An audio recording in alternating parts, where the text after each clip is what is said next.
ఈ రోజు మీ గతంలో దేవుడు చేసిన మేలన్నిటినీ కూడా మర్చిపోతారు. ఎప్పుడు తెలుసా?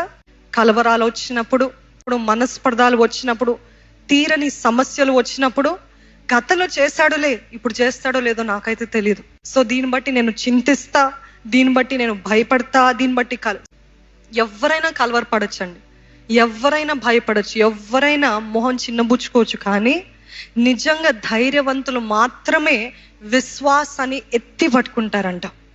మీ విశ్వాసాన్ని ఎత్తి పట్టుకుంటున్నారా? ఈ సమస్యలో పోరాటాలు వచ్చినప్పుడు అయ్యో అయ్యో అనటం ఎంత ఈజీగా ఉంటుందో వెంట అవుట్ చేయడం. కానీ అందరు అనే మాటలు ఒక ఎత్తు, కానీ మీరు మాత్రము మీ హృదయంలో నా దేవుడు జరిగిస్తాడు, మీరు ఎన్ని మాటలు అన్నా పర్వాలేదు, నా దేవుడు జరిగిస్తాడు, నా దేవుడు నా పక్షాన ఉన్నాడు, నా దేవుడు పోరాడతాడు అనటము చాలా కష్టం. కానీ God didn't ask us to do easy. God always asks us to take up challenges. What is the challenge? విశ్వాసాన్ని ఎత్తి పట్టుకోవడం అండి.